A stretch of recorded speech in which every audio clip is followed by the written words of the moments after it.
Harish, the best academy. Good evening everyone. Welcome to the Harish Academy. This is Pratap. Today we will discuss July 20, 2026 current affairs in detail. ఇవాళ మన first topic ఒక most important topic అండి. భారతదేశపు మొట్టమొదటి immersive భాషా museum. భారతదేశపు మొట్టమొదటి immersive భాషా museum. India's first immersive language museum. India's first immersive language museum. దీనిని union home minister Amit Shah గారు నిన్న కోల్కతాలో లాంచ్ చేశారు. కోల్కతాలో దీన్ని ప్రారంభించారు. మరి ఇక్కడ ఎగ్జామ్ పాయింట్ ఆఫ్ వ్యూలో మనం ఫోకస్ చేయాల్సింది ఫస్ట్ ఈ ఇమ్మర్సివ్ అంటే ఏంటి. ఇమ్మర్సివ్ టెక్నాలజీ, మీరు సైన్స్ అండ్ టెక్నాలజీలో ఇటువంటి టాపిక్స్ వింటూనే ఉంటారండి. ఇటువంటి లైక్ హెడ్లైన్స్ ఇమ్మర్సివ్ టెక్నాలజీ. మనం లాస్ట్ ఇయర్ కూడా ఒకటి డిస్కస్ చేసుకున్నాం ఇమ్మర్సివ్ టెక్నాలజీ అని చెప్పేసి. ఇమ్మర్సివ్ టెక్నాలజీ అంటే అగ్మెంటెడ్ రియాలిటీ, వర్చువల్ రియాలిటీ ఇటువంటి టెక్నాలజీస్ని ఉపయోగించి 3D స్పేసెస్, 3D ఎన్విరాన్మెంట్ని క్రియేట్ చేస్తారు. 3D వరల్డ్ అంటారు కదా. ఇప్పుడు మనము మూవీస్కి వెళ్తే ఆ వర్చువల్ రియాలిటీ స్పెక్ట్స్ని పెట్టుకుంటే మొత్తం మనకి ఒక 3D వరల్డ్ మాదిరి కనిపిస్తుంది ఆ మూవీ. అంటే మనమే ఇక ప్రపంచంలో ఉన్నామేమో అనేలాగా అనిపిస్తుంది. అంత అద్భుతమైన అనుభూతిని కల్పిస్తుంది.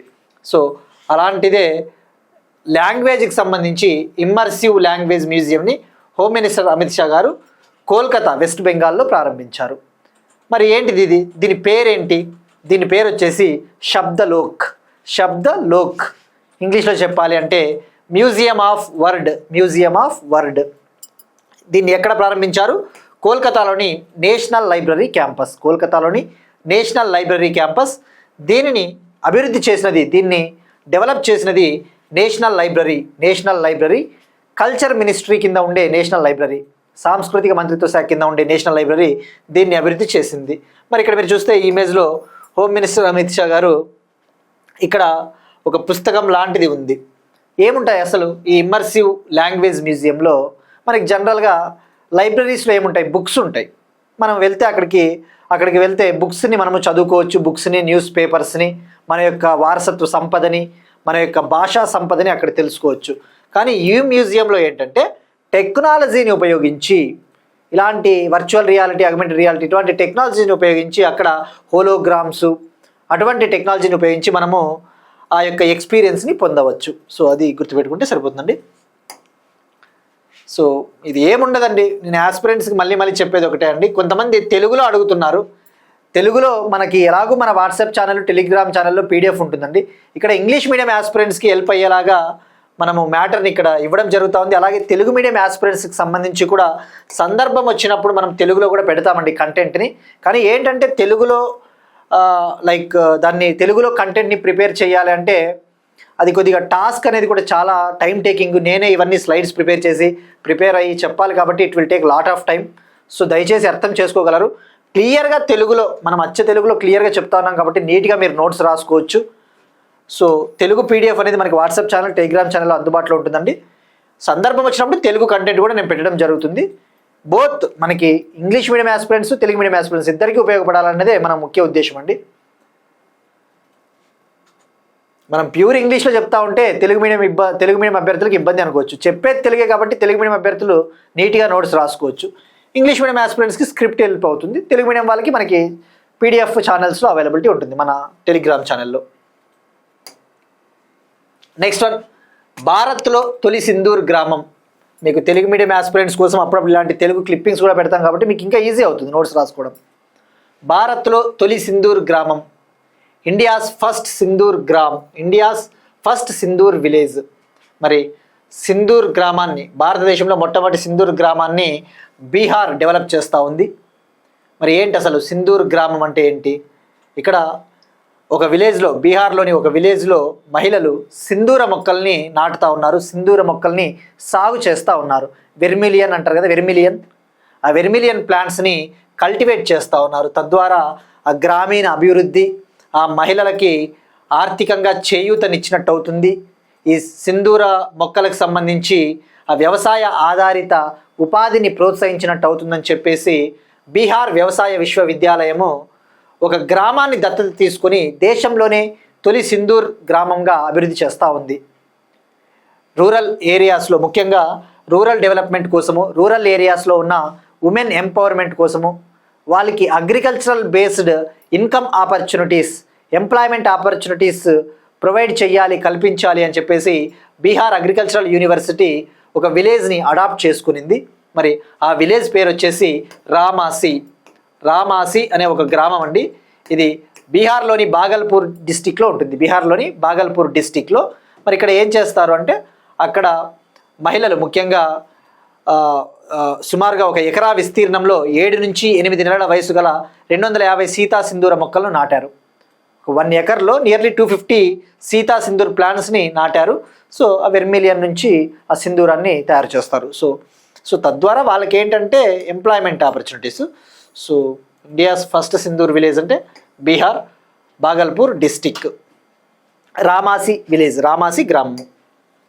నెక్స్ట్ వన్, ఒక ఇంపార్టెంట్ స్కీమ్ అండి, ఒక ముఖ్యమైన పథకము వార్తల్లో ఉంది. పరివర్తన్ స్కీమ్, పరివర్తన్ పథకం. జాతీయ రాజధాని ప్రాంతంలో పాతబడిన ట్రక్కులు, బస్సుల స్థానంలో కొత్తవి ప్రవేశపెట్టేందుకు పరివర్తన్ పథకం మార్గదర్శకాలకు కేంద్రం ఆమోదం. జాతీయ రాజధాని ప్రాంతం ఏదైతే ఉందో, నేషనల్ క్యాపిటల్ రీజియన్, ఆ జాతీయ రాజధాని ప్రాంతంలో పాతబడిన ట్రక్కులు ఏవైతే ఉంటాయో అవి పాతబడిన బస్సుల స్థానంలో కొత్తవి ప్రవేశపెట్టేందుకు పరివర్తన్ పథకం కింద మార్గదర్శకాలకు కేంద్రం ఆమోదం తెలిపింది. పరివర్తన్ స్కీమ్ కింద నేషనల్ క్యాపిటల్ రీజియన్ టెరిటరీలో ఏవైతే old trucks, old vehicles, polluting trucks, polluting buses ఉంటాయో వాటి ప్లేస్లో కొత్తవి అంటే ఏంటివి, ఎలక్ట్రిక్ వెహికల్స్ కావచ్చు, లేదంటే BS6 వాహనాల్ని ఇంట్రడ్యూస్ చేసేందుకు, ప్రవేశపెట్టేందుకు పరివర్తన్ స్కీమ్ కింద సెంట్రల్ గవర్నమెంట్ గైడ్లైన్స్ని అప్రూవల్ చేసింది, గైడ్లైన్స్ని జారీ చేసింది. సో ఇక్కడ ఈ హెడ్లైన్ చూడంగానే మీకు అర్థమైపోతుందండి కంటెంట్. సో ఇలా హెడ్లైన్ ఇలా పెట్టడం వల్ల లాభం ఏంటి అంటే, పరివర్తన్ పథకము అంటే మనం మళ్ళీ చదువుకోవాలి, కానీ హెడ్లైన్లోనే మనకి అసలు అర్థమైపోతుంది పరివర్తన్ స్కీమ్ దేనికి సంబంధించినదేనని చెప్పేసి. సో ఆస్పిరెంట్స్కి కొద్దిగా ఈజీ అవుతుంది. మరి ఇక్కడ first of all Parivartan scheme అంటే ఏంటి? ఈ గైడ్లైన్స్ని జారీ చేసిన మంత్రిత్వ శాఖ హౌసింగ్ మరియు పట్టణ వ్యవహారాల మంత్రిత్వ శాఖ, గృహ నిర్మాణ మరియు పట్టణ వ్యవహారాల మంత్రిత్వ శాఖ ఈ యొక్క మార్గదర్శకాలను జారీ చేసింది. Housing and urban affairs ministry issued these guidelines under Parivartan scheme. మరి first of all Parivartan scheme ముఖ్య ఉద్దేశం ఏంటి?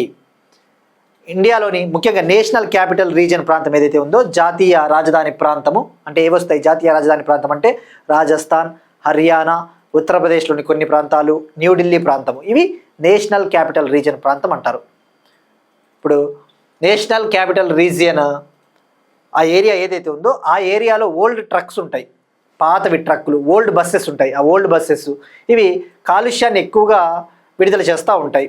These are highly polluting vehicles. మరి వాటిని రీప్లేస్ చేసి వాటి స్థానంలో BS6 vehicles, Bharat standard BS6 vehicles, ఇవేంటంటే పొల్యూషన్ని తక్కువ విడుదల చేస్తాయి. BS6 వెహికల్స్ లేదా ఎలక్ట్రిక్ వెహికల్స్ని ఇంట్రొడ్యూస్ చేయాలి, ప్రవేశపెట్టాలి అని చెప్పేసి ఒక స్కీమ్ని గవర్నమెంట్ ఆఫ్ ఇండియా లాంచ్ చేసింది. ఎప్పుడు లాంచ్ చేసింది, ఎప్పుడు ఆమోదం తెలిపింది అంటే June 3rd, 2026 అంటే జస్ట్ 1.5 month బ్యాక్. June 3, 2026న యూనియన్ క్యాబినెట్ ఈ పథకానికి ఆమోదం తెలిపింది. మరి ఎప్పుడైనా ఒక స్కీమ్ వార్తల్లో ఉన్నప్పుడు మనం తెలుసుకోవాల్సింది ఆ స్కీమ్ని అమలు చేసే మంత్రిత్వ శాఖ ఏది, ఆ స్కీమ్కి కేటాయించిన బడ్జెట్ ఎంత, ఆ స్కీమ్ యొక్క ముఖ్య ఉద్దేశం ఏంటి, అలాంటి బేసిక్ థింగ్స్ అన్ని తెలుసుకోవాలండి. బేసిక్ థింగ్స్ ఇక్కడ మనకి గైడ్లైన్స్ కాదు ముఖ్యము. గైడ్లైన్స్ అంటే చాలా గైడ్లైన్స్ ఉంటాయి, ఆ గైడ్లైన్స్ కాదు మనకి ముఖ్యం, ఆ స్కీమ్ గురించి తెలుసుకోవాలి. సో ఫస్ట్ గుర్తుపెట్టుకోండి, June 3rd, 2026న ఈ స్కీమ్కి యూనియన్ క్యాబినెట్ అప్రూవల్ ఇచ్చింది, ఆమోదం తెలిపింది.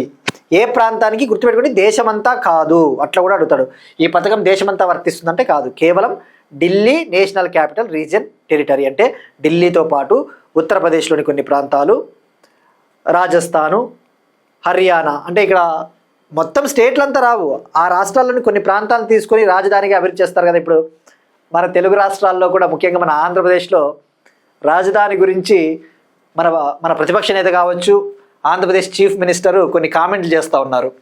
రాజధాని గురించి. అట్లా ఒక టెరిటరీ, ఒక ప్రాంతము. రైట్. మరి ఈ స్కీమ్కి ఎప్పుడు ఆమోదం తెలిపిందో తెలుసుకున్నాం. మరి దీనికి కేటాయించిన బడ్జెట్ వచ్చేసి 9,585 crore, 9,585 కోట్లు. 9,585 కోట్లు. ఇందులో సెంట్రల్ గవర్నమెంట్ 5,041 కోట్లు ఇస్తుంది. సెంట్రల్ గవర్నమెంట్ సపోర్ట్ వచ్చేసి 5,041 crore. అంటే రిమైనింగ్ అమౌంట్ మేబీ ఆ యొక్క స్టేట్స్ పెట్టుకోవడానికి ఆస్కారం ఉంటుంది. మరి ఇక్కడ మనం ఫస్ట్ ఫోకస్ చేయాల్సింది, దీన్ని అమలు చేసే మంత్రిత్వ శాఖ ఏది? దీన్ని అమలు చేసే మంత్రిత్వ శాఖ ministry of road transport and highways, road రవాణా మంత్రిత్వ శాఖ దీన్ని అమలు చేసే మంత్రిత్వ శాఖ. మరి అమలు చేసే మంత్రిత్వ శాఖ రోడ్డు రవాణా మంత్రిత్వ శాఖ అయినప్పుడు గైడ్ లైన్స్ ఎందుకు గృహ నిర్మాణ మరియు పట్టణ వ్యవహారాల మంత్రిత్వ శాఖ జారీ చేసింది? ఆ డౌట్ మన మైండ్లలో రావాలండి. ఇక్కడ పొల్యూషన్ ఎక్కడ విడుదలవుతా ఉంది? అర్బన్ ఏరియాస్లో, పట్టణ ప్రాంతాల్లో. మరి పట్టణ ప్రాంతాల అభివృద్ధికి ఏ మంత్రిత్వ శాఖ పనిచేస్తుంది? అర్బన్ అఫైర్స్ మినిస్ట్రీ కదా. అందుకు అంటే మీరు ఈ పథకాన్ని అమలు చేస్తూ ఉన్నారు కదా, రోడ్డు మంత్రిత్వ శాఖ ఈ పథకాన్ని మీరు అమలు చేస్తూ ఉన్నారు, ఈ గైడ్ లైన్స్కి మీరు లోబడి ఉండాలా. ఇంతే పొల్యూషన్ని విడుదల చేయాలా, ఎక్కువ విడుదల చేయరాదని గైడ్ లైన్స్. అంటే ఇప్పుడు మీరు ఒక ప్రాజెక్ట్ చేపడతా ఉంటారు, ఆ ప్రాజెక్ట్ ఎట్లా కట్టాలో నేను చెప్తాను, ఎందుకంటే అది పర్యావరణానికి సంబంధించిన ప్రాజెక్ట్ కాబట్టి. అట్లా అంటే జస్ట్ ఒక అండర్స్టాండింగ్ కోసం చెప్తున్నానండి. సో గుర్తుపెట్టుకోండి, implementing agency road transport and highways, guide lines జారీ చేసింది housing and urban affairs ministry. So మరి అబ్రివేషన్ కూడా తెలుసుకోవాలి కదా. అబ్రివేషన్ చాలా పెద్దగా ఉంటుందండి, తప్పదు. ఎగ్జామ్లో అడిగితే మనం అబ్రివేషన్ మ్యాక్సిమం డైరెక్ట్ పరివర్తన పథకం అంటాడు. అబ్రివేషన్ ఎంత పెద్దగా ఉంది చూడండి. ఇంగ్లీష్ అబ్రివేషన్ తీసుకొని వచ్చి అది కాస్త సంస్కృత పదాన్ని చేశారు. అదేమో అబ్రివేషన్, ఇంగ్లీష్ అబ్రివేషన్. పలకడానికేమో మనకి సింపుల్గా పరివర్తన, సత్ప్రవర్తన ఇట్లా పేర్లు పెడతారు. పరివర్తన అంటే programme for accelerated renewable and incentivisation of vehicle assets for reducing transport air pollution and network emissions. Programme for accelerated renewal and incentivisation of vehicle assets for reducing transport air pollution and network emissions. అంటే ఏం లేదు, ఆ air పొల్యూషన్ని తగ్గించాలి, transport ద్వారా వచ్చే air pollution. మరి ఇప్పుడు దీనికి తెలుగులోకి ట్రాన్స్లేట్ చేసేకపోతే ఏందేందో వస్తుందండి. కాబట్టి పరివర్తనని గుర్తుపెట్టుకోండి, ఇంగ్లీష్లో అబ్రివేషన్ గుర్తుపెట్టుకోండి. మరి దీన్ని అమలు చేసే మంత్రిత్వ శాఖ మనం తెలుసుకున్నాం. దీనికి ఫండింగ్ ఎవరిస్తారు? National capital region planning board. National capital region planning board అవసరమైన ఫండింగ్ ఇస్తుంది, నిధులు. ఇక స్టేట్స్ ఏవి కవర్ అవుతాయంటే Rajasthan, Haryana, Uttar Pradesh, national capital territory of Delhi. మరి ఈ పథకం కింద ఏమిటి అసలు లాభం ఏంటి? ఇప్పుడు మనము కొత్త వెహికల్స్ కొనుక్కోవాలనుకుంటాం, BS6 వెహికల్స్ లేదా ఎలక్ట్రిక్ వెహికల్స్. ఈ పథకం కింద సెంట్రల్ గవర్నమెంట్ సబ్సిడీలు ఇస్తుంది, ఆర్థిక ప్రోత్సాహకాలు ఇస్తుంది. వీటినే ఇన్సెంటివ్స్, ఫైనాన్షియల్ ఇన్సెంటివ్స్ లేదా ఇంటరెస్ట్ సబ్వెన్షన్ అంటారు. ఇంటరెస్ట్ సబ్వెన్షన్ అంటే ఏంటి? మనకి ముఖ్యంగా ఈ ఇన్సూరెన్స్ పథకాలు ఉంటాయి చూసారా, ప్రధానమంత్రి ఫసల్ బీమా యోజన, అటువంటి స్కీముల పైన ఇంటరెస్ట్ సబ్వెన్షన్ అనే ఒక టర్మ్ వింటూ ఉంటాం మనము. అంటే సబ్సిడీలు, వడ్డీ తగ్గింపు అటువంటివి కదా, అట్లాంటివి. మరి ఎవరైతే వెహికల్స్ కొంటారో, BS6 లేదా ఎలక్ట్రిక్ వెహికల్స్ కొంటారో వాళ్ళకి ఆర్థిక ప్రోత్సాహకాలు ఇవ్వడం జరుగుతుంది. ఉదాహరణకు ఆ వెహికల్ లోన్స్ పైన 5% ఇంటరెస్ట్ సబ్వెన్షన్ ఇస్తారు, వెహికల్ లోన్స్ పైన 5% ఇంటరెస్ట్ సబ్వెన్షన్ అలాంటివి ఇవ్వడం జరుగుతుంది. But information more than enough అండి. ఈ స్కీమ్ మాత్రం మోస్ట్ ఇంపార్టెంట్ స్కీమ్ ఇది.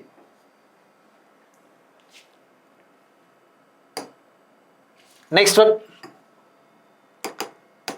రిస్క్ ఆధారిత ఈజ్ ఆఫ్ డూయింగ్ బిజినెస్ చట్టాన్ని ఆమోదించిన తొలి రాష్ట్రంగా ఛత్తీస్గఢ్. రిస్క్ ఆధారిత ఈజ్ ఆఫ్ డూయింగ్ బిజినెస్ చట్టాన్ని ఆమోదించిన తొలి రాష్ట్రంగా ఛత్తీస్గఢ్. ఛత్తీస్గఢ్ గవర్నమెంట్ ఒక మోస్ట్ ఇంపార్టెంట్ నిర్ణయాన్ని తీసుకునింది, మోస్ట్ ఇంపార్టెంట్ డెసిషన్ని. ఛత్తీస్గఢ్ రాష్ట్రంలో పెట్టుబడుల్ని ఆకర్షించాలి, వాణిజ్యాన్ని సులభతరం చెయ్యాలి అని చెప్పేసి తొలిసారిగా ఒక రిస్క్ ఆధారిత చట్టాన్ని తీసుకొని వచ్చింది. For the first time in the country, risk-based ease of doing business regulatory framework adopted by the Chhattisgarh government. For the first time in the country, risk-based ease of doing business regulatory framework adopted by the Chhattisgarh government. మనం చూస్తూ ఉంటాం, పెట్టుబడులను ఆకర్షించడానికి try చేస్తూ ఉంటాం, కానీ ఆ యొక్క కంపెనీలకి చాలా సతాయింపులు ఉంటాయి, సతాయిస్ అంటాం. అంటే వస్తూ ఉంటారు, పెట్టుబడులు పెట్టాలని వస్తారు, అక్కడ ఉన్న లోకల్ పొలిటీషియన్స్ కావచ్చు, మాకింత కమిషన్లు ఇవ్వండి అంటూ ఉంటారు. అంటే వాళ్ళని ఫ్రీగా వాణిజ్యం చేయనీరు. ఒకవేళ వాళ్ళు ఏదైనా బిజినెస్ యూనిట్లు పెట్టినా, వచ్చి చిన్న చిన్న మ్యానుఫ్యాక్చరింగ్ ప్లాంట్లు ఏవైనా పెట్టినా వాళ్ళు సరిగ్గా ప్రొసీజర్లు ఫాలో కారు, ఉల్లంఘనలు చేస్తూ ఉంటారు, రూల్స్ని వైలేట్ చేస్తూ ఉంటారు. సో ఛత్తీస్గఢ్లోకి ముఖ్యంగా ఎంఎస్ఎంఈలు ఎవరైతే ఎంఎస్ఎంఈలు పెట్టాలి అనుకుంటారో వాళ్ళకి ఎటువంటి ఇబ్బంది లేకుండా అప్రూవల్స్ ఆమోదం తెలపడం కోసం ఒక యాక్ట్ని తీసుకొని వచ్చిందండి. ఆ యాక్ట్ పేరు వచ్చేసి Chhattisgarh is of doing business act 2026. Chhattisgarh is of doing business act 2026. మరి ఏం చేస్తారంటే ఎవరైతే పెట్టుబడులు పెట్టాలి అనుకుంటా ఉన్నారో యూనిట్లు, మ్యానుఫ్యాక్చరింగ్ యూనిట్లు కావచ్చు, ఏవైనా తయారీ కర్మాగారాలు, ఎంఎస్ఎంఈ యూనిట్లు ఎవరైతే పెట్టాలనుకుంటున్నారో వాటిని వర్గీకరిస్తారు, రిస్క్ ఆధారంగా వర్గీకరిస్తారు. రిస్క్ బేస్డ్ క్లాసిఫికేషన్ అంటే తక్కువ రిస్క్ ఉన్న యూనిట్లకి ఈజీగానే ఆమోదం తెలుపుతారు, తక్కువ రిస్క్ ఉన్న యూనిట్లకు సులభంగా ఆమోదం తెలుపుతారు. లో రిస్క్ యూనిట్స్కి సింపుల్ అప్రూవల్స్ ఉంటాయి. హై రిస్క్, అధిక రిస్క్ ఉన్న యూనిట్స్కి మాత్రము తనిఖీలు అనేవి చాలా డీటెయిల్డ్ స్క్రూటినీ ఉంటుంది. డీటెయిల్డ్ స్క్రూటినీ అంటే తనిఖీలు చేస్తారు, అంత ఈజీగా ఆమోదం తెలపరు. సో గుర్తుపెట్టుకోండి, లో రిస్క్ యూనిట్స్కి simple approvals, scrutiny for high risk units, అదే రిస్క్ బేస్డ్ క్లాసిఫికేషన్. అలానే ఎవరైతే యూనిట్ ఏదైనా ఒక తయారీ కర్మాగారం ఏదైనా పెట్టారనుకోండి, సెల్ఫ్ సర్టిఫికేషన్ సదుపాయాన్ని కల్పిస్తారు. మనం ఒకటి ప్లాంట్ పెట్టాము, మనమే చెక్ చేసుకుంటామో అన్నీ బాగున్నాయో లేదని, దాన్ని సెల్ఫ్ సర్టిఫికేషన్ మనం గవర్నమెంట్కి చెప్పాలి, సెల్ఫ్ సర్టిఫికేషను. అలానే థర్డ్ పార్టీ సర్టిఫికేషన్ ఉంటుంది. అంటే మూడవ పార్టీ వాళ్ళు, మూడవ వ్యక్తులు వచ్చి, ఏదైనా మూడవ సంస్థ వచ్చి సర్టిఫికేషన్ ఇస్తుంది, అన్ని చెక్ చేస్తారు. ఇదంతా కొద్దిగా డీటెయిల్డ్గా అర్థం చేసుకోవడానికి చెప్తున్నారండి, లేదంటే సింపుల్గా ఇది రాసుకోవచ్చు. కానీ కాన్సెప్ట్ అనేది బిగినర్ కూడా అర్థం కావాలి కాబట్టి మనం కొద్దిగా తెలుసుకోవాలి. అలానే లో మీడియం రిస్క్ యూనిట్లకి లైఫ్ టైం వ్యాలిడ్ సర్టిఫికేట్లు ఇస్తారు, లైఫ్ టైం వ్యాలిడ్ సర్టిఫికేట్స్. దీనివల్ల ఛత్తీస్గఢ్లోని సుమారుగా 15 లక్షల ఎంఎస్ఎంఈలకు లబ్ధి చేకూరబోతోంది. 15 lakh MSME units are going to benefit in the Chhattisgarh state. So ఇది సింపుల్గా డైరెక్ట్గా గుర్తుపెట్టుకోండి. ఇది కూడా చెప్పాలంటే వన్ లైనర్ అండి, వన్ లైనర్ కరెంట్ అఫైర్. ఇది ఏముందండి ఇక్కడ? అయితే ఇక్కడ ఈజ్ ఆఫ్ డూయింగ్ బిజినెస్ అంటే మనకి జనరల్గా ఒకప్పుడు వరల్డ్ బ్యాంక్ గుర్తు రావాలి. World bank is of doing business report విడుదల చేసేది. అయితే 2021లో డిస్కంటిన్యూ చేసేసింది, అది ఇప్పుడు విడుదల చేయట్లేదు. వరల్డ్ బ్యాంక్ విడుదల చేసే ఈజ్ ఆఫ్ డూయింగ్ బిజినెస్ రిపోర్ట్లో కొన్ని లోపాలు ఉన్నాయి, సరైన పద్ధతులు వీళ్ళు పాటించడం లేదని విమర్శలు రావడంతో ఆపేశారు. Is of doing business report stopped by the world bank due to some discrepancies. So ఇట్లా గుర్తుపెట్టుకుంటే సరిపోతుందండి. ఇట్లాంటివి ఎకానమీలో వెళ్ళిపోతాయండి మీకు. ఈ రిపోర్ట్స్ ఎవరు ఇస్తారు డైరెక్ట్గా అడుగుతాడు. ఇప్పుడు IMF అంటే వరల్డ్ ఎకనామిక్ అవుట్లుక్ గుర్తు రావాలి, world economic outlook. Next one, Kathua railway station పేరు మార్పు.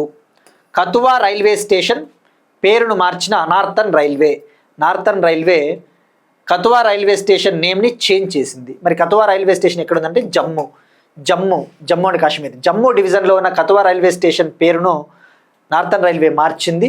పేరు ఏమని మార్చింది అంటే అమరవీరుడైన ఒక ఆర్మీ అధికారి, మార్టైర్ అంటారు ఇంగ్లీష్లో. మార్టైర్ అంటే అమరవీరుడు, ప్రాణాలు కోల్పోయిన వ్యక్తి, గొప్ప వ్యక్తి.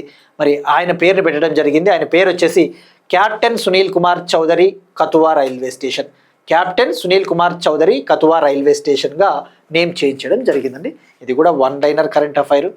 అయితే ఇక్కడ మనం ఫోకస్ చేయాల్సింది ఏంటంటే కొద్దిగా ఎకానమీకి లేదంటే జాగ్రఫీకి లింకప్ చేసుకున్నా సరిపోతుంది. నార్థన్ రైల్వే అంటేనే గుర్తురావాల్సింది, ఇటీవల మనం డిస్కస్ చేసుకున్నాం.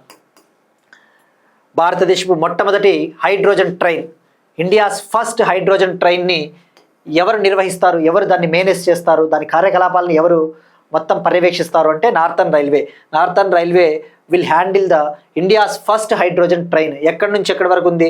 జింద్ నుంచి Sonipat, Haryana. Jind to Sonipat, Haryana. Hydrogen for heritage అనే ఇనిషియేటివ్లో భాగంగా ప్రైమ్ మినిస్టర్ మోడీ గారు ఇటీవల హర్యానాలో లాంచ్ చేశారని చెప్పేసి తెలుసుకున్నాం. అయితే దాని పేరు కూడా ఇంపార్టెంట్ అండి, మనం పేరు కూడా తెలుసుకోవాలి. భారతదేశపు మొట్టమొదటి హైడ్రోజన్ ట్రైన్ పేరు ఏంటండి? నమో గ్రీన్ రైల్. పేరేంటండి? నమో గ్రీన్ రైల్. మరి నమో అంటే మోస్ట్లీ నరేంద్ర మోడీనే ఉంటుంది. నమో గ్రీన్ రైల్ పేరు కూడా అడగొచ్చు. India's first hydrogen train name ఏంటి? నమో green rail.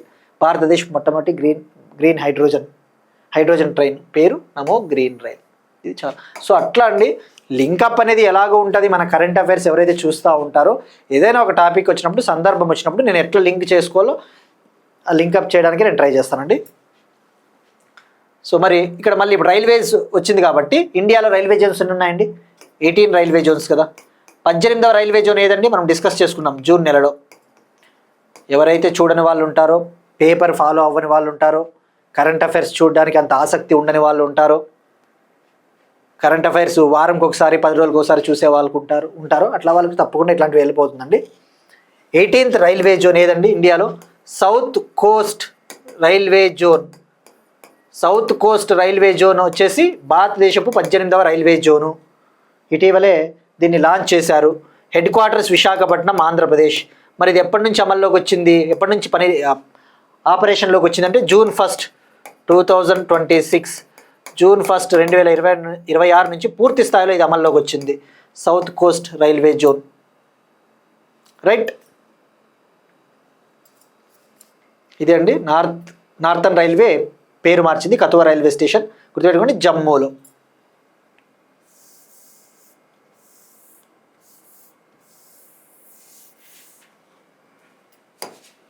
Next one, most important topic science and టెక్నాలజీలో, వైట్ ర్యాబిట్ టెక్నాలజీ ఆధారిత భారత ప్రామాణిక సమయ పంపిణీ ప్రదర్శన నెట్వర్క్. వైట్ ర్యాబిట్ టెక్నాలజీ ఆధారిత భారత ప్రామాణిక సమయ పంపిణీ ప్రదర్శన నెట్వర్క్. దీనిని యూనియన్ మినిస్టర్ ప్రహ్లాద్ జోషి గారు బెంగళూరులో ప్రారంభించారు. బెంగళూరులో లాంచ్ చేశారు. మరి ఇక్కడ ఐఎస్టీ అంటే భారత ప్రామాణిక సమయం, అంటే ఇండియన్ స్టాండర్డ్ టైం అంటారు కదా, ఇండియన్ స్టాండర్డ్ టైం. మరి ఇక్కడ వైట్ ర్యాబిట్ టెక్నాలజీ అంటే ఏందో తెలుసుకోవాలి. హెడ్లైన్ అసలు అర్థమే కాదు అంత ఈజీగా. అసలు వైట్ ర్యాబిట్ టెక్నాలజీ ఆధారిత భారత ప్రామాణిక సమయ పంపిణీ ప్రదర్శన నెట్వర్క్ అర్థం కూడా కాదు, నాకే అర్థం కాలేదండి ఫస్ట్లో. అసలు తెలుసుకున్నాం ఏంటి వైట్ ర్యాబిట్ టెక్నాలజీ. మనకి ఇది ఒక్కటే ఇండియన్ స్టాండర్డ్ టైం అంటే మాత్రమే తెలుస్తుంది. వైట్ ర్యాబిట్ టెక్నాలజీ అంటే తెలుసుకోవాలి. First of all white rabbit technology అంటే ఇదొక టైమింగ్ టెక్నాలజీ అని చెప్పవచ్చు. టైం ఎగ్జాక్ట్గా ఖచ్చితమైన టైమింగ్ని, ఖచ్చితమైన సమయాన్ని అందించే ఒక టెక్నాలజీ. మరి ఈ టెక్నాలజీకి సంబంధించి ఒక సెంటర్ని ఏర్పాటు చేశారు. White rabbit technology based Indian standard time distribution demonstration network. ఎక్కడ? బెంగళూరు. మరి ఏంటి అసలు ఇది? First of all white rabbit technology అంటే చెప్తాను. ఫస్ట్ మన ఇండియాలో అయినా ఎక్కడైనా కానీ కీలకమైన మౌలిక వసతులు ఉంటాయి. ఇండియాలో ఉదాహరణకు తీసుకుంటే పవర్ గ్రిడ్స్ కావచ్చు, power grids, telecommunication sector, defence sector, telecommunication sector, power grids, banking sector, stock exchange, ఇటువంటి సెక్టార్లలో డివైజులు చాలా ఉంటాయి, పరికరాలు. వీటన్నిటికీ ఖచ్చితమైన సమయాన్ని అందించగలగాలి. ఒక నానో సెకండు లేదంటే ఒక మిల్లీ సెకండు, ఒక నానో సెకండ్ గ్యాప్ వచ్చినా, ఒక నానో సెకండ్ తేడా వచ్చినా కూడా వ్యవస్థలన్నీ కూడా చాలా ఇబ్బందుల్లోకి వెళ్ళే ప్రమాదం ఉంది. అంటే టైం సింక్రొనైజేషన్ అనేది రిక్వైర్డ్. టైం సింక్రొనైజేషన్ అంటే ఏంటి? సమన్వయం అంటారు కదా. ఇప్పుడు ఇవన్నీ కూడా ఇంటర్లింక్ అప్ అయి ఉంటాయి. ఇండియాలో కావచ్చు, వరల్డ్లో ఈ బ్యాంకింగ్ సెక్టారు ఒకదానికొకటి లింక్ అప్. బ్యాంకింగ్ సెక్టార్తో స్టాక్ ఎక్స్చేంజ్కి లింక్ అయి ఉంటుంది, డిఫెన్స్ సెక్టార్తో ఫైనాన్షియల్ సెక్టార్ లింక్ అయి ఉంటుంది, క్వాంటమ్ సెక్టారు, పవర్ గ్రిడ్స్, విద్యుత్ వ్యవస్థలు. మరి ఇటువంటి వ్యవస్థలకి ఖచ్చితమైన సమయాన్ని మనం అందించగలగాలి. ఒక మిల్లీ సెకండు లేదంటే ఒక నానో సెకండ్ టైం తేడా వచ్చినా చాలా రిస్క్, మన క్రిటికల్ ఇన్ఫ్రాస్ట్రక్చర్కే చాలా డేంజర్. మరి మనం ఇప్పటి వరకు డిజిటల్ టైమింగ్ సిస్టమ్స్ పైన ఆధారపడతా ఉన్నాం. ముఖ్యంగా జీపీఎస్ లాంటి వ్యవస్థలని ఉపయోగించుకుంటా ఉన్నాం. ఫారిన్ కంట్రీస్ పైన ఆధారపడతా ఉన్నాం. సో అందుకని చెప్పేసి సొంతంగా వైట్ ర్యాబిట్ టెక్నాలజీ, స్వదేశీయంగా అభివృద్ధి చేయబడిన వైట్ ర్యాబిట్ టెక్నాలజీ ఆధారిత ఐఎస్టీ పంపిణీ ప్రదర్శన నెట్వర్క్ని బెంగళూరులో ప్రారంభించారు. మరి ఎక్కడ ప్రారంభించారు? Bengaluru. One nation one time ఇనిషియేటివ్లో భాగంగా వన్ నేషన్ వన్ టైం అనే ఒక కార్యక్రమంలో భాగంగా లాంచ్ చేశారు. నేను ఇంకా వైట్ ర్యాబిట్ టెక్నాలజీ గురించి చెప్పలేదండి, ఇంకా ఎగ్జాక్ట్గా చెప్పలేదు, మినిమం చెప్పినాను. కానీ దీని గురించి ఇంకో 2 పాయింట్లు, టెక్నికల్ పాయింట్లు ఉన్నాయి. ఈ టాపిక్ అయిపోతుంది నేను చెప్తాను. మరి సో ఇదంతా కూడా అగైన్ స్క్రిప్ట్ అవసరం లేదు. నేను తెలుగులో చెప్పింది నీట్గా రాసుకుంటే చాలండి. ఇంగ్లీష్ మీడియం వాళ్ళకి కొద్దిగా హెల్ప్ అవుతుంది, తెలుగులో రాసుకుంటే సరిపోతుందండి. మరి ఎక్కడ లాంచ్ చేశారంటే దీన్ని కర్ణాటకలోని బెంగళూరులోని జక్కూరులోని regional reference standards laboratory. So ఇదంతా కూడా తెలుగులో చెప్పిందంతా జస్ట్ ఇంగ్లీష్లో ఉంటుంది. మరి ఇక్కడ దీన్ని ఎవరు అమలు చేస్తారు?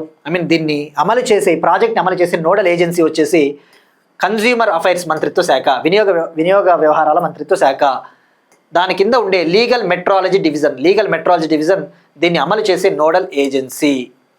సో గుర్తుపెట్టుకోండి, అప్లికేషన్స్, ఈ వైట్ ర్యాబిట్ టెక్నాలజీ అప్లికేషన్స్ వచ్చేసి it will provide the highly accurate time synchronisation services for the banking, stock exchanges, digital payments, telecommunication, defence systems, power grids అటువంటివి. మరి ఇక్కడ అసలు ఎలా వైట్ ర్యాబిట్ టెక్నాలజీ ఎలా పనిచేస్తుంది? మరి ఖచ్చితమైన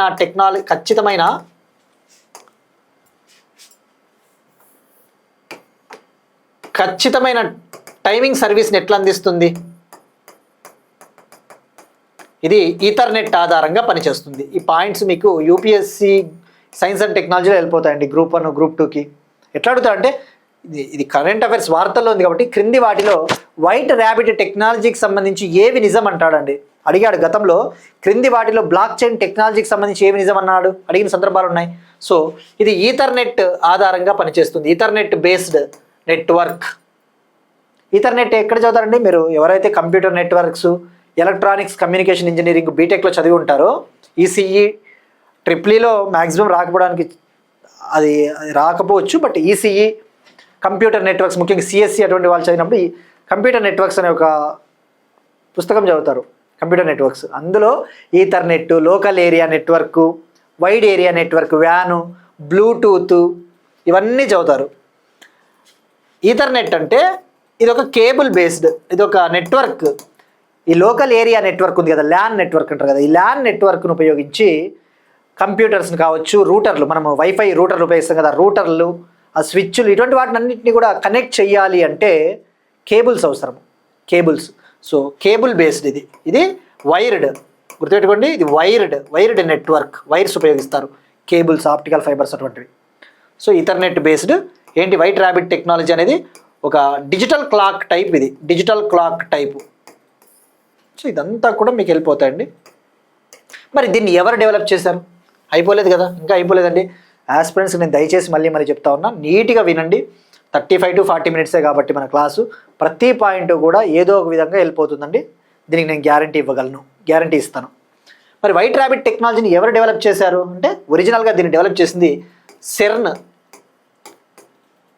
దీన్నే European organisation for nuclear research అంటారు, European organisation for nuclear research.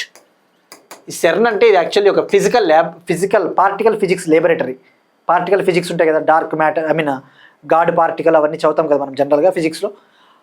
European organisation for nuclear research, దీన్ని సెర్న్ అంటారు. సెర్న్ అనేది ఫ్రెంచ్ పదం అండి, ఇంగ్లీష్లో అయితే European organisation for nuclear research. CERN లేదా European organisation for nuclear research ఈ వైట్ ర్యాబిట్ టెక్నాలజీని డెవలప్ చేసింది, అభివృద్ధి చేసింది అన్న విషయం గుర్తుపెట్టుకోండి, వివిధ సంస్థల సహకారంతో.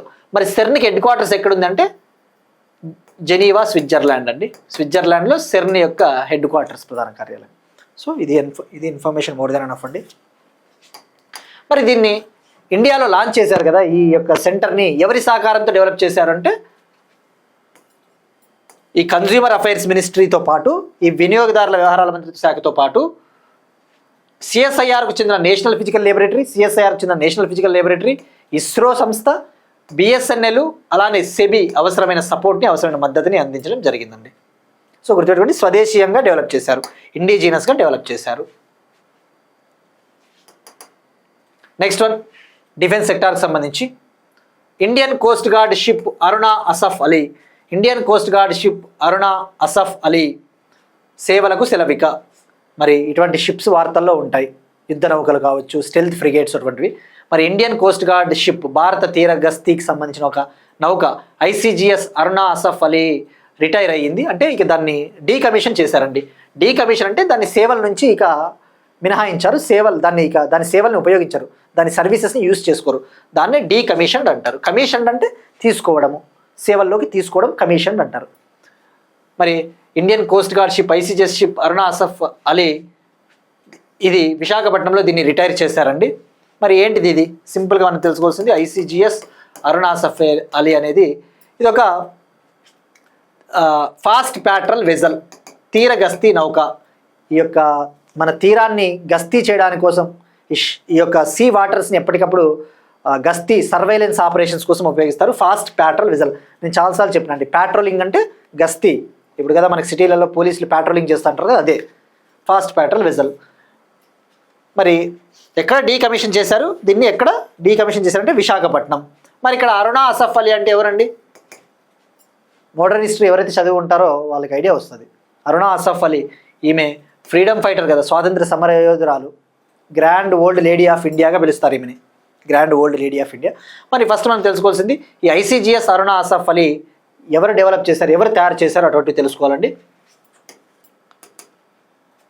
ఇది సరోజినీ నాయుడు క్లాస్కి చెందిన ఒక extra fast patrol vessel. Sarojini Naidu class, ఆమె పేరు మీద తయారు చేసిన Sarojini Naidu class extra fast patrol vessel అండి. ఇది యాక్చువల్లీ ఇండియన్ కోస్ట్ గార్డులోకి 2006లోనే తీసుకున్నారు, భారత తీర దళంలోకి 2006లోనే తీసుకున్నారు. దీన్ని డిజైన్ చేసింది, బిల్డ్ చేసింది గోవా షిప్ యార్డ్ లిమిటెడ్. దీన్ని నిర్మించింది, డిజైన్ చేసింది Goa ship yard limited, Goa. మరి అరుణా అసఫ్ అలీ అంటే గుర్తుపెట్టుకోండి, ఆమె freedom fighter, grand old lady of India. ఇట్లాంటివి మీకు మోడర్న్ హిస్టరీలో వెళ్ళిపోతాయి. నెక్స్ట్ వన్, ఒక మోస్ట్ ఇంపార్టెంట్ టాపిక్ అండి, ఇండియన్ కౌన్సిల్ ఆఫ్ మెడికల్ రీసెర్చ్కి సంబంధించిన ఒక initiative, I drone initiative. Indian council of medical research భారత ఆరోగ్య పరిశోధన మండలి, భారత వైద్య పరిశోధన మండలి. Indian council of medical research అంటే భారత వైద్య పరిశోధన మండలి ఐ డ్రోన్ అనే ఒక ఇనిషియేటివ్ కింద, ఐ డ్రోన్ అనే ఒక కార్యక్రమం కింద ఒక స్టడీ చేసిందండి. తెలంగాణలోని ఒక జిల్లాలో స్టడీ చేసింది. దానికి సంబంధించి మనం తెలుసుకోవాలి. First of all, I drone initiative అంటే ఏంటి? పేరులోనే ఉంది డ్రోన్.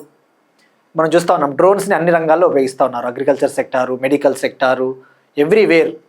మరి డ్రోన్స్ని ఉపయోగించి గనక మనము ఈ యొక్క ట్యూబర్కులోసిస్ పేషెంట్స్ ఎవరైతే ఉంటారో, ఆ ట్యూబర్కులోసిస్ పేషెంట్స్, క్షయవ్యాధితో బాధపడతా ఉన్న పేషెంట్స్, వాళ్ళ నుంచి కలెక్ట్ చేసిన శాంపిల్స్, స్పుటమ్ శాంపిల్స్, స్పుటమ్ అంటారు కదా, స్పుటమ్ అంటే వాళ్ళు టెస్ట్ చేయాలంటే గల్లా అంటారు కదా సంథింగ్, అది టెస్ట్ చేస్తేనే కదా వాళ్ళకి క్షయవ్యాధి ఉందో లేదో తెలుసుకుంటారు. ఆ స్పుటమ్ శాంపిల్ని జనరల్గా ఈ యొక్క టీబీ సెంటర్లకు పంపించి టెస్ట్ చేయాలంటే చాలా టైం టేకింగ్, వాళ్ళు చాలా దూరం ప్రయాణించాలి పేషెంట్లు, దానివల్ల చాలా ఖర్చు అవుతుంది, వాళ్ళు ఆర్థికంగా నష్టపోతారు. కానీ ఆ స్పుటమ్ శాంపిల్స్ని కనుక ఈ డ్రోన్స్ ద్వారా ట్రాన్స్పోర్ట్ చేసి టెస్టులు చేసినట్టయితే పేషెంట్లకి ఖర్చు తగ్గుతుంది. సుమారుగా 9,451 రూపాయల నుంచి 91 రూపాయలకి తగ్గుతుంది డయాగ్నోసిస్ కాస్ట్. అంటే ఈ పరీక్షలు చేయడానికి అయ్యే ఖర్చు 9,451 రూపాయల నుంచి 91 రూపాయలకి తగ్గుతుంది ఒక పర్సన్కి, ఒక వ్యక్తికి అని చెప్పేసి ఐసీఎంఆర్ తన పరిశోధనలో పేర్కొనింది. అందుకు మనకి ఐ డ్రోన్ ఇనిషియేటివ్ గురించి తెలుసుకోవాలండి. మరి ఎక్కడ ఈ స్టడీ చేశారంటే తెలంగాణలోని యాదాద్రి భువనగిరి జిల్లాలో ఈ స్టడీ చేశారు. ఎయిమ్స్ బీబీ నగర్ సహకారంతో, All India Institute of Medical Science AIIMS Bibinagar సహకారంతో ఈ యొక్క స్టడీని చేశారండి. మరి దీనివల్ల ఏమవుతుందంటే గుర్తుపెట్టుకోండి, డయాగ్నోసిస్ ఖర్చులు తగ్గుతాయి, పేషెంట్స్కి ఖర్చు కూడా 99% తగ్గుతుంది. అంతకుమించి ఏమీ లేదండి. ఈ స్టడీ ఎక్కడ చేశారు, ఏ ఇనిషియేటివ్, ఏ కార్యక్రమం కింద అంటే ఐ డ్రోన్. మరి ఐ డ్రోన్ అంటే ఏంటి? ICMR drone response and outreach in north east. I drone అంటే abbreviation ICMR drone response and outreach in north east. Outreach అంటే సేవలు అందించడము నార్త్ ఈస్ట్. ఇది యాక్చువల్లీ దీన్ని 2021లో లాంచ్ చేసిందండి ఐసీఎంఆర్. ఇప్పుడు దీని కింద ఈ స్టడీ చేశారు. Next one, sports. FIFA football world cup 2026 FIFA football world cup అండి. మరి 2026 ఫీఫా ఫుట్బాల్ వరల్డ్ కప్ ముగిసింది. విన్నర్గా స్పెయిన్ నిలిచింది, విజేత Spain, runner up Argentina.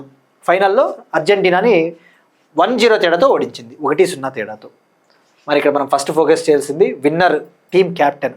Spain captain ఎవరు అంటే రోడ్రీ అండి.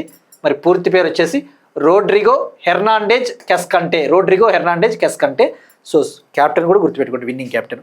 మరి ఒకే ఒక గోలే కదా చేసింది స్పెయిన్, అర్జెంటీనా గోల్సే చేయలేదు. మరి ఆ గోల్ చేసిన వ్యక్తి పేరు కూడా మనకి ఎగ్జామ్లో అడిగే ఛాన్స్ ఉందండి, చెప్పలేం. ఆ ఒక్క గోల్ కొట్టింది ఎవరు అంటే Spain player ఫెరాన్ Torres, Jersey number 7 అంట, 7 రైట్. మరి ఇది ఎన్నో ఎడిషన్ అండి? 2026 ఫీఫా ఫుట్బాల్ వరల్డ్ కప్. మనం క్లియర్గా ఇవన్నీ తెలుసుకున్నాము. టోర్నమెంట్ స్టార్ట్ అయినప్పుడు.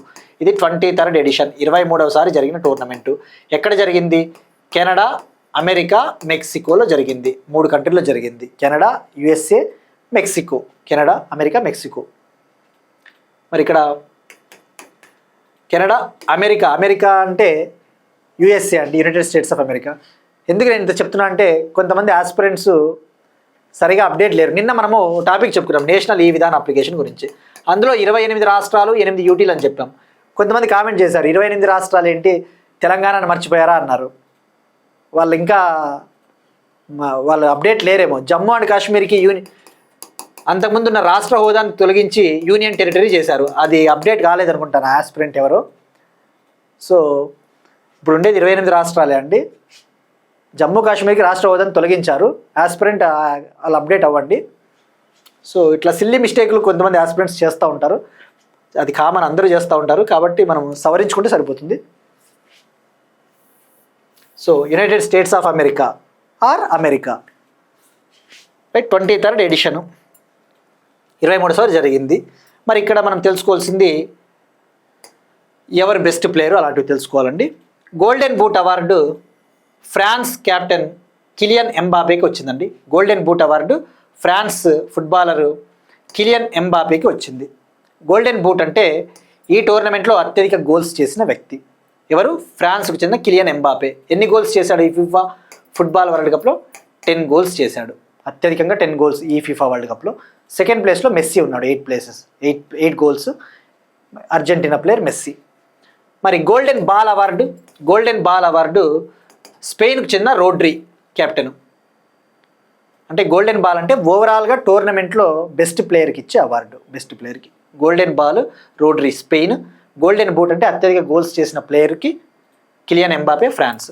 ఇక ఫీఫా యంగ్ ప్లేయరు, ఫీఫా యువ ప్లేయరు, బెస్ట్ యువ ప్లేయరు, యంగ్ ప్లేయరు స్పెయిన్కి చెందిన పౌ కుబర్సి. ఇక గోల్డెన్ గ్లవ్ అవార్డు స్పెయిన్కు చెందిన స్పెయిన్కు చెందిన ఫుట్బాల్ గోల్ కీపర్ ఉనై సైమన్. అతను అద్భుతంగా గోల్స్ నాపాడు. ఇక ఫెయిర్ ప్లే అంటే బాగా ఆడారు, ఆటతో మనసులను దోచుకున్నారు కానీ కప్పును గెలవలేకపోయారు. ఫీఫా ఫెయిర్ ప్లే ట్రోఫీ ఎవరికి వచ్చిందంటే నెదర్లాండ్స్ టీం. మరి ప్రైజ్ మనీ ఎంత? ఇది కూడా మనకు చాలా ఇంపార్టెంట్. ఎందుకంటే ఎప్పుడూ లేనంతగా ఫీఫా ఫుట్బాల్ వరల్డ్ కప్ హిస్టరీలో లేనంతగా హయ్యెస్ట్ ప్రైజ్ మనీని ఈసారి ప్రకటించింది ఫీఫా. ఓవరాల్గా 871 మిలియన్. మొత్తం ఈ అన్ని జట్లకి, ఓడిపోయిన జట్లకి, టీములు ఈ యొక్క కాంపిటీషన్లో పాల్గొన్న జట్లకి, అన్ని జట్లకి, విన్నర్కి, రన్నర్కి ఎంత ప్రైజ్ మనీ అనౌన్స్ చేశారంటే 871 మిలియన్ అమెరికన్ డాలర్స్. అందులో విన్నర్కి వచ్చేసి $50 మిలియన్. ఇది అఫీషియల్ వెబ్సైట్ అండి. కానీ కొన్ని పేపర్లలో ఈరోజు విన్నర్కి $51 మిలియన్, రన్నర్కి $33 మిలియన్ అని చెప్పాడు. బట్ ఇది అఫీషియల్ వెబ్సైటు. విన్నర్కి $50 మిలియన్, రన్నర్కి $33 మిలియన్, థర్డ్ ప్లేస్ టీమ్కి $29 మిలియన్ అమెరికన్ డాలర్స్. మరి థర్డ్ ప్లేస్ ఎవరండి? ఇంగ్లాండ్. 3వ స్థానం కోసం జరిగిన పోటీలో ఇంగ్లాండ్ ఫ్రాన్స్ను ఓడించింది. So third place England. So ఇది అండి కంప్లీట్ ఇన్ఫర్మేషన్. మరి 2030 ఫీఫా ఫుట్బాల్ వరల్డ్ కప్ ఎక్కడ జరగబోతుందంటే మొరాకో, పోర్చుగల్, స్పెయిన్. ఈ 3 కంట్రీలు 2030 ఫీఫా వరల్డ్ కప్ని కండక్ట్ చేయబోతూ ఉన్నాయి. ఇక స్పోర్ట్స్కి సంబంధించి అగైన్ మరొక ఇంపార్టెంట్ టాపిక్ అండి. లార్డ్స్ క్రికెట్ స్టేడియంలో వన్డే సెంచరీ చేసిన మొట్టమొదటి భారత క్రికెటర్. లార్డ్స్ క్రికెట్ స్టేడియంలో వన్డే మ్యాచ్ సెంచరీ చేసిన మొట్టమొదటి ఇండియన్ క్రికెటర్గా రోహిత్ శర్మ నిలిచాడండి. నిన్న ఇంగ్లాండ్తో జరిగిన థర్డ్ వన్డేలో రోహిత్ శర్మ 138 రన్స్ చేశాడు. సో లార్డ్స్ స్టేడియంలో వన్డే సెంచరీని చేసిన, వన్డే మ్యాచ్ అంటే 50 ఓవర్స్ మ్యాచ్, ఆ 50 ఓవర్స్ మ్యాచ్ వన్డే మ్యాచ్లో సెంచరీ కొట్టిన first Indian cricketer Rohit Sharma. ఇప్పటి వరకు ఆ రికార్డు ఎవరికి సాధ్యం కాలేదు. టెస్టుల్లో అయితే కొట్టారు, లార్డ్స్లో టెస్ట్ మ్యాచ్లో సెంచరీలు చేశారు, ఇండియన్స్ చేశారు. కానీ వన్డేల్లో మాత్రం ఫస్ట్ టైం సెంచరీ చేశాడు లార్డ్స్లో. ఎవరు అంటే రోహిత్ శర్మ. మరి ఇక్కడ లార్డ్స్ ఎక్కడ ఉంది? UK country, London. దీన్నే హోమ్ ఆఫ్ క్రికెట్ అంటారు. హోమ్ ఆఫ్ క్రికెట్ గ్రౌండ్, అదే ఇక క్రికెట్ పుట్టినీళ్ళు అంటారు కదా, అది హోమ్ గ్రౌండ్ ఆఫ్ క్రికెట్ అలాగ పిలుస్తారు. మరి ఇటీవల మనం ఒక టాపిక్ డిస్కస్ చేసుకున్నాం.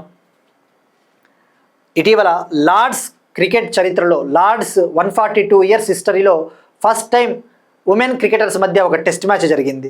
లార్డ్స్ 142 ఇయర్స్ క్రికెట్ హిస్టరీలో మొట్టమొదటిసారిగా మహిళా క్రికెటర్ల టెస్ట్ మ్యాచ్ జరిగింది. ఏ దేశాల మధ్య జరిగిందంటే England women cricket team, Indian women cricket team. మరి ఎవరు విన్నర్గా నిలిచారు? ఏకైక test match, single test match జరిగింది. ఇండియన్ ఉమెన్స్ క్రికెట్ టీము గెలిచారు, విన్ అయ్యారు. మరి ఆ మ్యాచ్లో ఇండియాకు చెందిన యస్తికా భాటియా అనే అమ్మాయి సెంచరీ చేసింది. సో లార్డ్స్లో మహిళా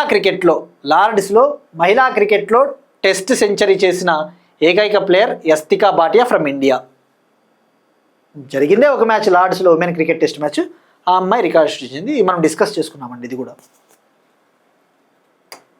నిన్న ఇంగ్లాండ్తో జరిగిన సిరీస్ అయితే మనము 2-1 తేడాతో ఓడిపోయాము. 3 మ్యాచ్ల సిరీస్ 2-1 తేడాతో మనం ఓడిపోయాము, వాళ్ళు విన్ అయ్యారు. ఇక ఇవాళ క్వశ్చన్ అండి, ఫైనాన్షియల్ ఇంక్లూజన్ ఇండెక్స్ మనం డిస్కస్ చేసుకున్నాం కదా 2025-26 ఇయర్కి సంబంధించి. ఆర్బీఐ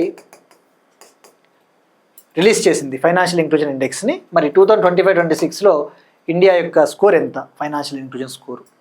ఇక నిన్న క్వశ్చన్, ఇన్వెస్ట్మెంట్ ఫ్రెండ్లీనెస్ ఇండెక్స్ పెట్టుబడుల అనుకూలత సూచికని తొలిసారిగా నీతి ఆయోగ్ విడుదల చేసింది. First time NITI Aayog release చేసింది.